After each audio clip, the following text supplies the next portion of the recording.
And for kind of a final wrap-up, John, I don't know about you, but I'm getting too old for these 2 overtime games in a row.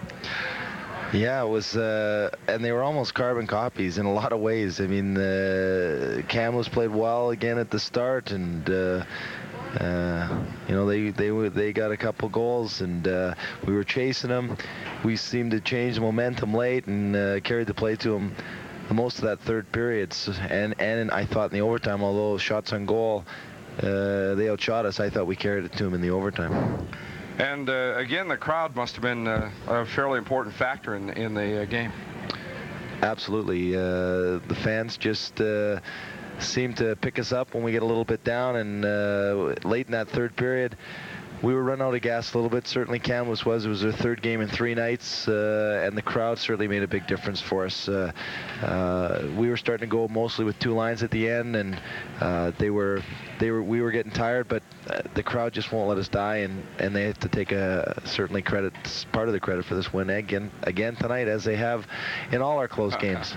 John, the lines, you were changing the lines around a little bit late too. You got Spenrath back on that line with Barnes and LeBrun. We haven't seen those 3 together for a while.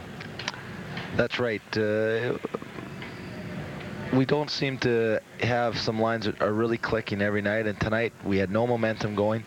Barnes with LeBrun and Malone just didn't seem to have any jump or any chemistry there. And I just, for no other reason, to try something new, switched them around, and suddenly we got some jump. We got a couple of goals right after that, and once we got some success, certainly we continued to go with it and kept them together throughout the third period, even switched it around a little bit more, and at one point I had Barnes and LeBrun back together. And once we got on a roll, once we get going, you know, once we're playing well, probably anybody can play with anybody, and when things are going bad and we have no jump or no energy, no matter who I put together, it doesn't seem to make things happen. So we got it going, and really everybody started to play well. I didn't get some guys in the game there late in the third period and in the overtime, and you know, it's unfortunate because everybody wants to play, and they've got family and friends here and billets and the whole bit, and certainly we like to play everyone, but in those close games, we're out to win, and it's pretty hard not to go with guys like Barnes when they're going like that in the third period and overtime. Let's look ahead just briefly to Spokane, another game that's going to be a big emotional game up in Spokane against the Chiefs. Well, it seems we have some very close games with Spokane. Mind you, we have close games with everyone, it seems. The